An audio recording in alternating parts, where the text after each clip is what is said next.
Today, I'm gonna talk about voiceover fraud. Yeah, it's gonna be a fun one.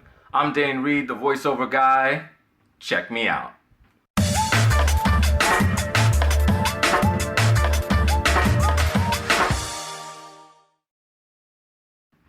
Early this week, I received an email from a guy named Lucas Birch.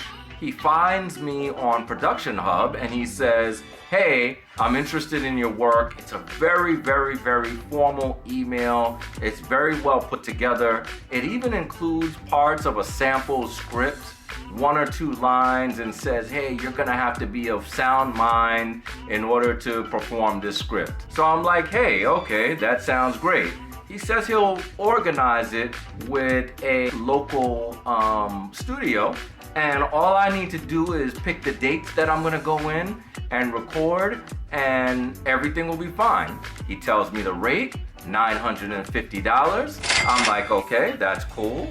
He tells me that he'll even pay half of it before my studio sessions, and I'm like, hey, that's cool. He even puts in the fact that he's with Walter Roth Advertising.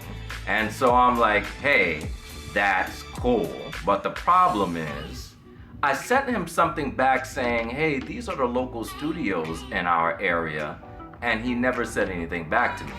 Furthermore, he sends me an email at almost the exact same time as the first email that he sent me in the morning, and never responds to things later in the day.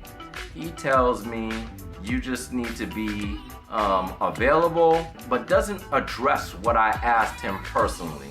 For instance, what did he like about my demos? Didn't answer that question. So I was a little bit suspicious. So I email him again, and he emails me back and he says, well, what you're gonna need is to tell me the days, also to tell me your full name, your address, no P.O. box. Then he asked me for my cell phone number, my home number, and there was another piece of personal information that I was a little bit like, that's kind of weird. So I emailed this Lucas Birch back, who happened to be emailing me from not a Walter Roth Advertising agency email, which is GWA- something or another, but from a Gmail account. So I thought that was strange also. So I say to the guy, I do everything under my LLC's name, and so I don't have a home address that you can send half of the money to before my recording session. I said, but if that doesn't make you comfortable, then we can do business with my agent, Jeffrey Umber.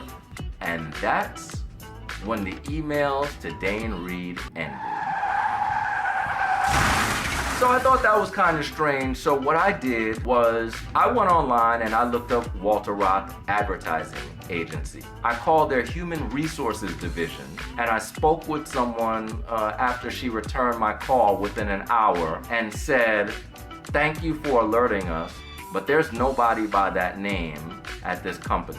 She said, furthermore, you were right, Dane. Someone would use the company email in order to send you information. I mean, it was a really, really, really good scam, but it had some holes in it. And she also alerted me at the fact that this has been happening lately, and they're trying to figure out a solution to it. So if you get anything from someone claiming that they're with Walter Roth, and it's a Gmail or Hotmail or Outlook or Yahoo, especially if it's from Yahoo because they've just been hacked, be very careful. Call the company if you need to. Ask them for a phone number where you can call them back. Ask them what demo did they like. Ask them what studio they're gonna be recording at. This guy was very secretive. He didn't want to give me a full script. He said the client demands utmost confidentiality, and it was just all very suspicious. It was good, but not good enough for a guy that spends all his day on the internet and researches everything. If you like this video, normally I would tell you to subscribe somewhere around here, but I've got a better solution. On my page, DaneReidMedia.com, there are two orange pop-ups that keep telling you to subscribe. Put your email in there. You will be alerted to all the greatest and latest voiceover video blogs and regular blogs that I do. And that'll keep you on the inside loop. I'm Dane Reid, the voiceover guy, and I'm gone. Peace.